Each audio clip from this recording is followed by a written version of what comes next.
It's great to be here again on a fireside chat. And this time around, I have a very prominent personality in the corporate sphere, Mayurakshi Ray. She's a senior advisor to CXOs, a qualified corporate director, entrepreneur, ex-CXO with almost 25 years of experience in cyber and information security and GRC.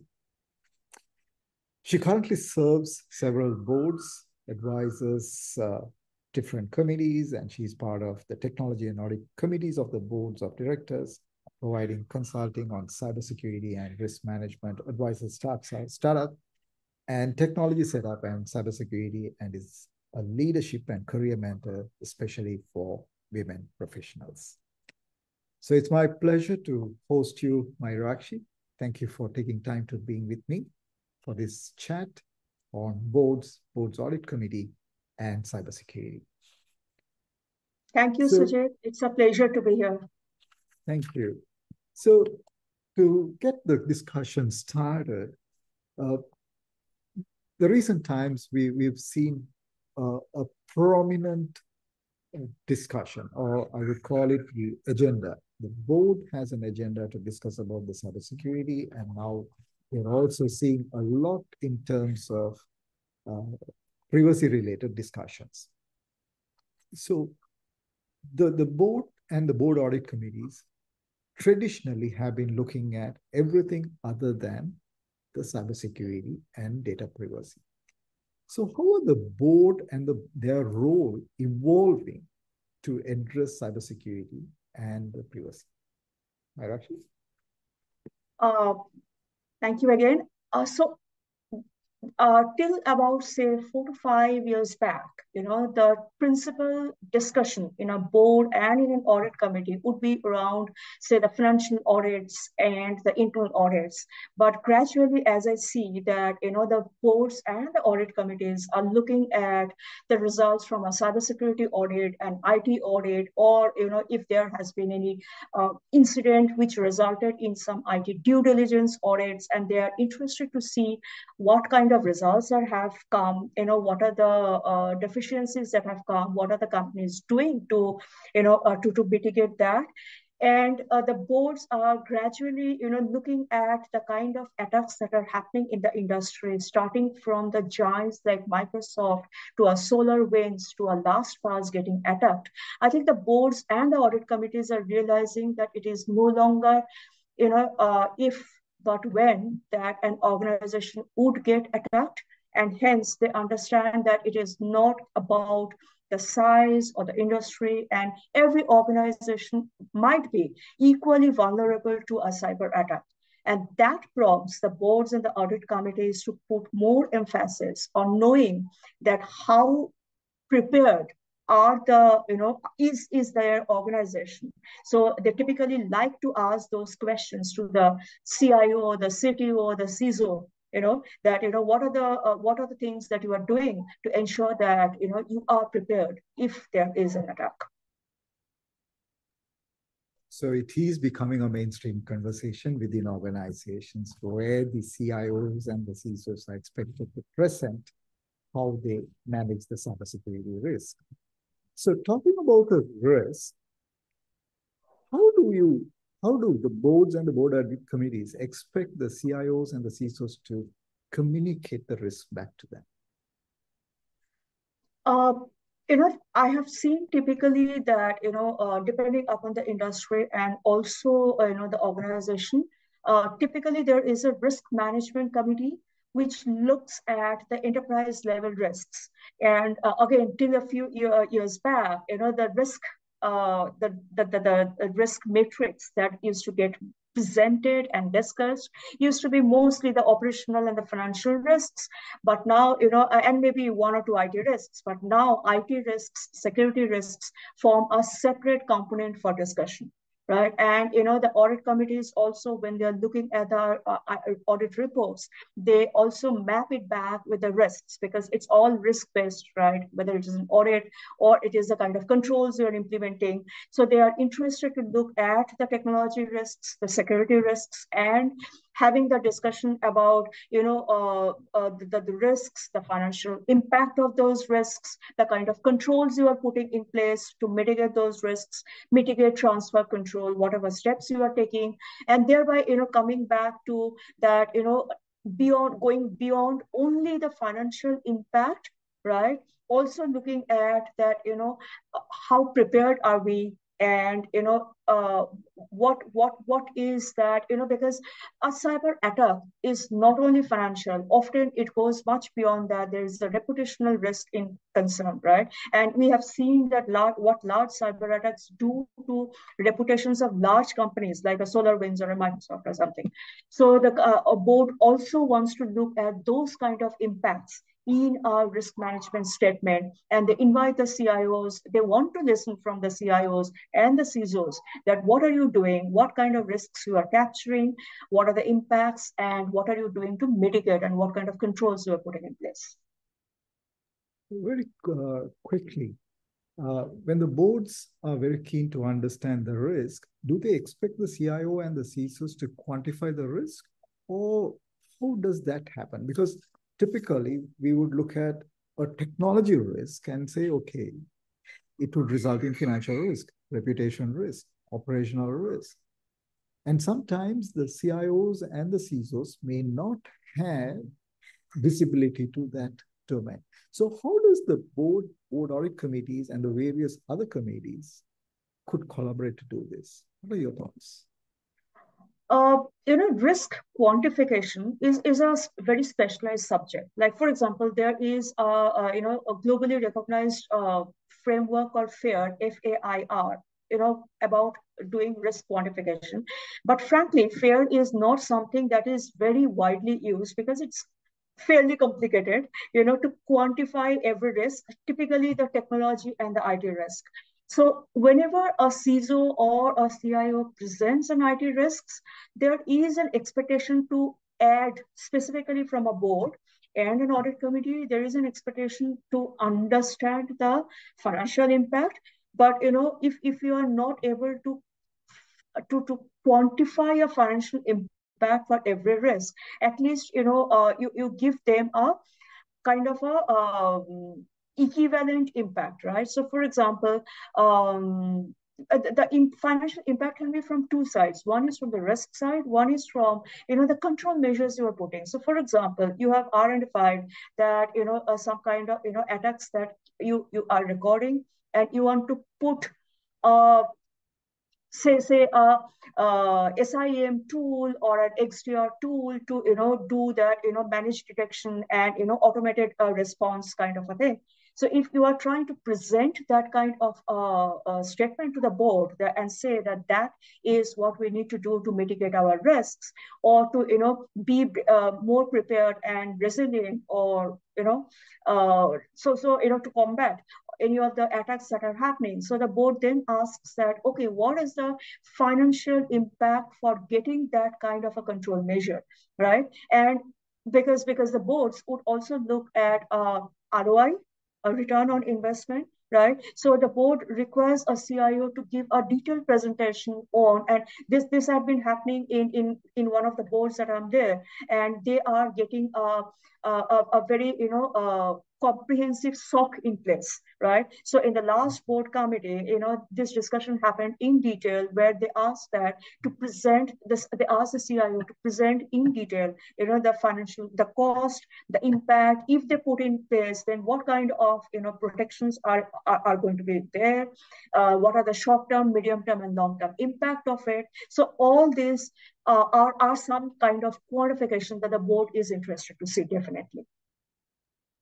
That's very good to hear, because that actually puts things into perspective on both sides, right? So the challenge would be to articulate it in words which the board would understand. Yeah. Right, because the subject is more technical. So moving on, You did briefly mention about readiness, right?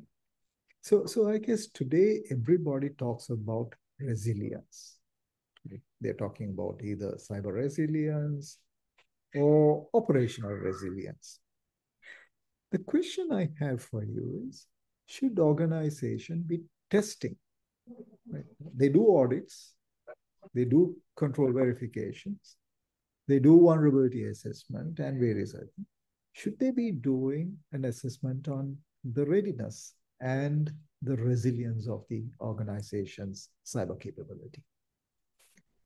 Very, very critical. So some of, in India, some of the regulated entities, in addition to doing their normal vulnerability assessment or the normal IT audits, need to do a very extensive business continuity and disaster recovery and present it to the boards every quarter. So every board meeting, one of the things that they necessarily have to present is how they have, tested on the BCM, the business continuity management, for over their critical applications and infrastructure. That is how it is defined, right? The critical applications and infrastructure, and present it to the board. So that is a measure of that, the regulators gradually imposing upon a responsibility on the organizations that every organization need to prepare their boards, and the boards need to assess that the organizations are prepared, are resilient, and they are taking appropriate steps to stay prepared, to stay resilient, right? That the critical infrastructure, application are, and of course, the people and all the aspects of a business continuity are in place in case something goes down. So in case of an incident, and in the lower end of the scale, and in case of an attack in the higher end of the scale, right? So it is crucial, and I think the boards are kind of knowing and appreciating the significance of that. For I think non-regulated entities, of course, the impact or the essence in which you do this might be a little lesser than what you do for a regulated entity, but at the same time, I think that it should be a mandatory item in every audit committee meeting to also look at, in addition to the normal IT audit reports and the normal internal audit reports, to also look at what they are doing to ensure resilience. It is also about the in addition to say business continuity management, also about like if they have attacks or pings coming into their network, how they are doing it, what kind of steps they take. So the boards and the audit committees should include those kind of questions to the CIOs or the CISOs to understand that what you are doing beyond the transactional level of IT audits and VAs and desks. Definitely. I think that is a must do thing. But the question is, today, given the complex architectures or the operational models, because we are talking about extended supply chains, when you look at organization, right? Even a software forms part of the supply chain, right? Not necessarily a delivery channel or whatever. Now, when we look at all these things, do you think the board audit committee or the CIO and the CISO would have all the knowledge they would require to arrive at that risk communication or quantification of that risk? Okay, I think this is a very interesting point, and a lot of the boards I know about are pondering on that, right? That whether they should have a technologist, as part of the board or part of the audit committee, right? Or should they, get an external report, maybe a report from a Big Four or something like that. So while the discussions, again, in my experience, for some of the regulatory entities, the regulator has mandated having, somebody like me becomes part of those committees because it's a mandate from the regulator that you need to have somebody who's technologically and technically competent to look at those kind of risks. However, again, in other boards, the discussions are there and the boards are gradually really realizing and appreciating the fact that they need to have that kind of competence within themselves in some form, right? Whether you incorporate as part of the board member or as a third party thing. But at the same time, I believe that the minimum that a board or an audit committee should do is, one, they need to be aware of what is happening in the industry. See, knowledge at this age and time is everywhere. You open any social media, you open any search platform, and you get to learn, and you get to read so many things. Chat GPT is such a ready-made answer, right? You ask a question and it will give you answers. You need to how you equip yourself, or how you educate and enlighten yourself is up to you. But as a board member, as an audit committee member, you can no longer not stay abreast of the minimum requirements and the minimum things that are happening in the industry from the technology security side, because this is something that we can no longer ignore. It is a very critical part of our decision making that the board does, a strategic viewpoint that the board undertakes, right? And as you correctly said, that the supply chain risk, the third party risks, it is expanding so much that it is no longer about the organization. Nobody is in a silo, right? You are in an organization. That organization is dependent upon software or trading with third parties.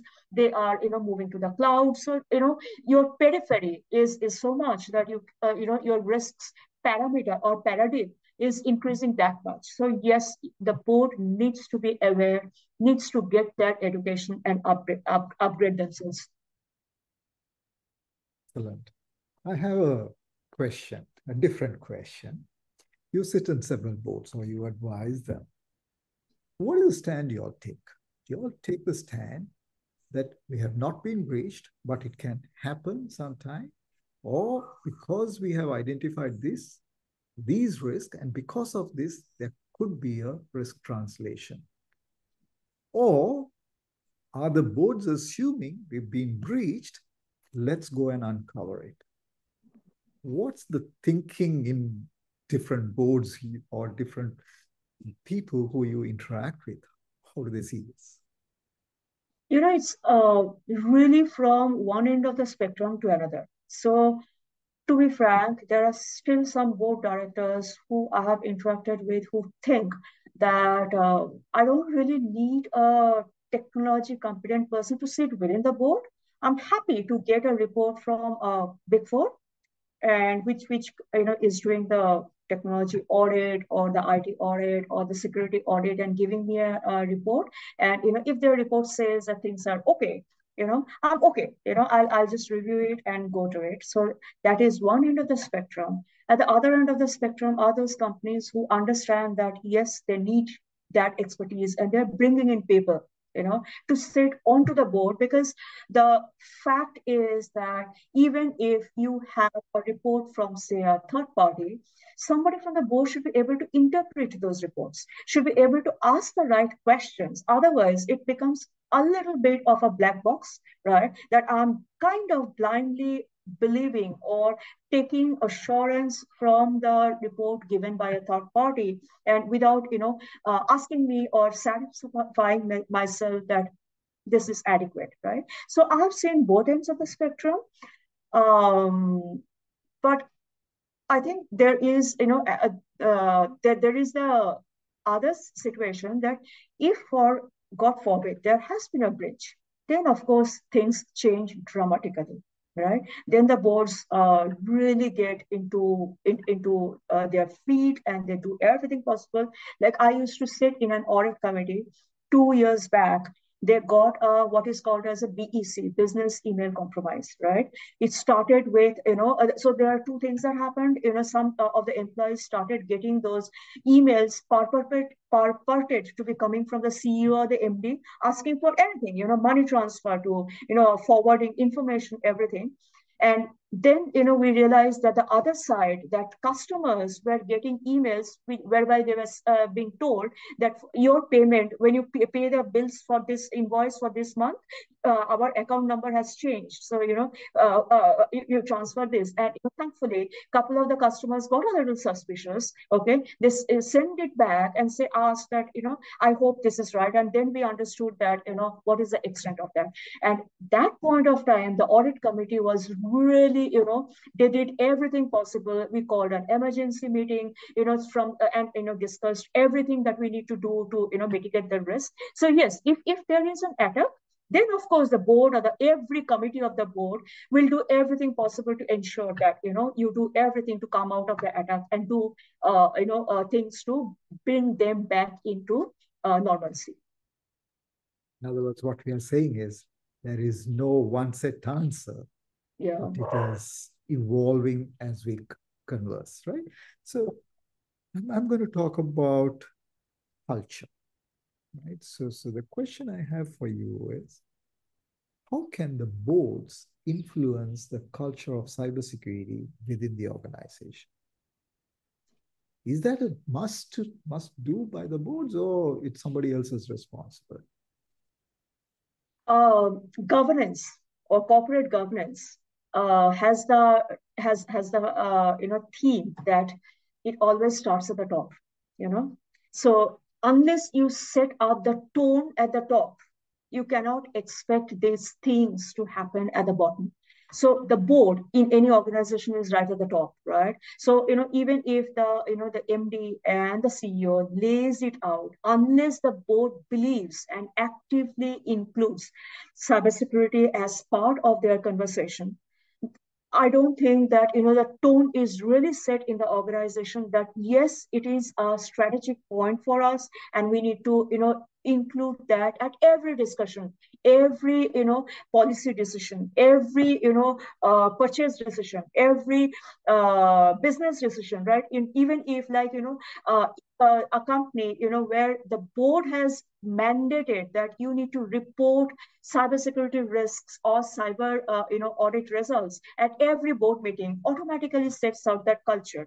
And then thereby they know that whether I'm starting up a new business line, whether I'm purchasing a new thing, I'm setting up a new center of operation, or I'm doing anything, I need to include security aspects as part of my discussion, as part of my consideration, because the board will look at that kind of that angle also. I report to the board. So yes, it is very much under the realm of the board to set that tone at the top, and thereby that culture percolates within the organization. So that's a very important thing, what we are talking about, the culture driven through corporate governance or IT governance. The other interesting thing about you is that you work a lot with the startups. Yeah. Right? Sometimes it could be a 100% startup, or sometimes the organizations are trying to innovate. Now, I also interact with a lot of startups, and by the time I have a conversation, the product is 80-90% developed, or it's already in the market. And when you talk about the basics of security, they ask, okay, what does that mean? What is it? So how are the boards looking at innovation? Or how does the audit committee looks at innovation and bring that balance to the ecosystem? Otherwise, like, you might have a good product in terms of a feature, but it lacks all the fundamentals of basic security, which is by default required. Do you see that as a challenge, or how are the boards seeing it?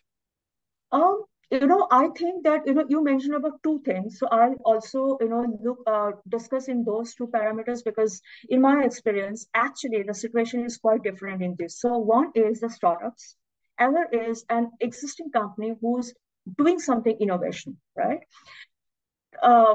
For startups, my experience is that the security maybe is a much later consideration, right? Because startups are under, whether specifically if they are VC funded or funded in any way, they are their focus is really to get out the minimum viable product soonest into the market, capture the market, get results, all that, right? And even the VCs in those, or the by VCs, I mean the ones who have funded them, right? Maybe VCs, maybe somebody else are really interested to get the business aspect going. So they put the security consideration a little later. However, if it is, and of course, there are exceptions to it, and the startups, as they mature, they also become into the exception where they start taking security much more seriously, because then they understand once their product is stable, once they have maybe, a certain number of customers, they understand that they can no longer play with it. They need to, ensure that, nothing goes down that either will get their operation down or may have a hit on their reputation. So yes, the startups, as they mature, start to look at security. My experience is similar to yours, that once they are, when they start talking, the product is almost ready or they're already in the market, and that is where they start talking about security. Whereas if it is an existing company who is looking into innovation, like for example, I used to work, I used to be the chief compliance officer of a company, and they looking at innovations through, say, robotic process automation and AI and NLP and all of that. So that we were developing products, which would sit on top of the existing work we are doing to as automation solutions. Of course, for them, even to the board, from the beginning, there were reports of what all we are doing. So there was a very important consideration that me as a chief compliance officer also brought on the table, is not only looking at the security, but also looking at that if we are bringing these products to the clients, right? What is the client contract tell us, right? So what is the regulatory implication and what is the contract compliance requirement out of it? So we built those considerations right during the stage of the product build. And so it was very much ingrained into it. So it was not an afterthought. It was very much part of the process. That's good to hear, right? I mean, that the boards are also paying attention to the importance of cybersecurity. So if it is especially the banks, so the banks will have to innovate on the run, right? It's a very competitive world, but they can't keep security aside and get the product out because it's going to be a costly affair. Not only the reputation, it could lead to cancellation of licenses if you're a global bank, and it has various impacts. Talking about breach, at what point in time should the board be notified? I would say immediately as a breach has happened, as soon as the organization has recognized it as a breach, and now the agencies like the CERT in India, and I'm sure in Sri Lanka also has, and the SEC now in the US has made it mandatory to report a breach within a few hours, right? All companies have to report a breach to the body within a few hours. So if you are reporting to them, you should report it to the board. And ideally, you should first report it to your own board before you are reporting it. So it is to be reported within a few hours, maybe within the hour that you have recognized it as a breach. It is okay that you might not have been able to quantify the total impact of it, because for these breaches, what happens is that as you start to go deeper, you kind of understand that how many computers, how many people are down, and where all the virus is impacted. But it's okay, you have to immediately tell the board that there is a breach, so that the board starts preparing that if there is a breach, there are those second line of work, right? You have to set up the communication path. How and who will inform to the clients, to the regulator, to other people, to even to within the organization, the employees, and all of that. And the board should be kept abreast of all of that, and the board should know that what is the impact going to be, and typically staying aware that there is an issue which will have a financial impact, might have a reputational impact. The board should not be taken by surprise. Absolutely. No surprises at all, right?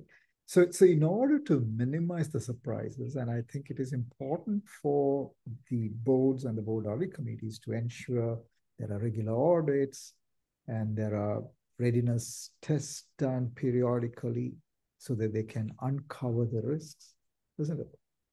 If they don't do that, then it is definitely going to spring as a surprise. And also, I guess it is important for us to always assume breach and prove that things are okay. Right? So if you do discover something, then I guess how quickly can you not only notify but also put in place recovery methodologies so that you can get back into the regular business without any impact. The world is moving so dramatically, and I think the last 10 days, a lot of things have happened globally, things which we probably would have never thought would happen, right? I mean, there are several wars being fought. There are different territories which are probably very volatile. So from a physical security perspective or from a logistics perspective, I guess these are considerations which the boards would definitely pay attention to. My question to you is, what would be 3 or 5 things you would want to tell the boards, hey guys, today, this day, I want you to pay attention to these top 3 risks. These are emerging. What would those be, Mayurakshi?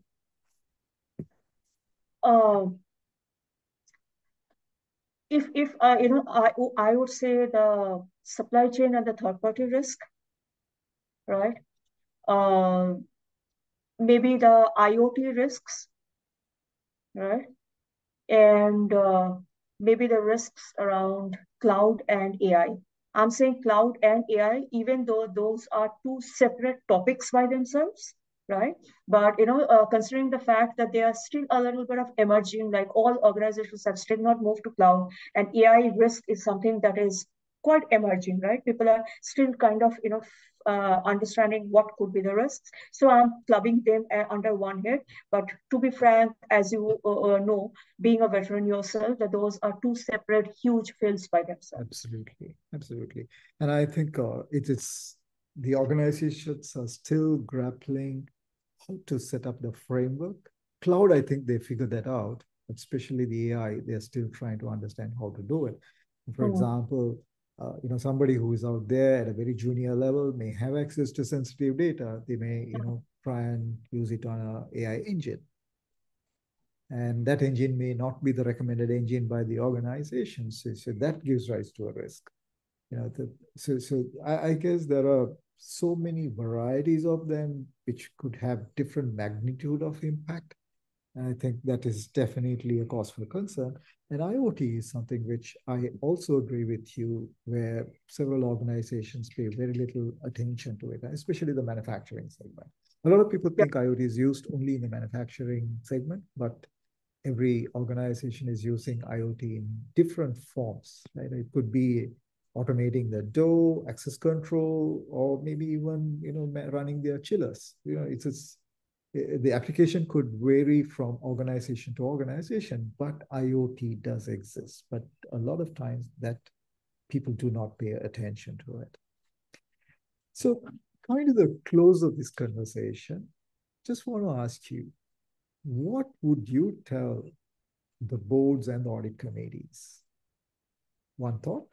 And what would you tell the CIO and the CISOs to look out for?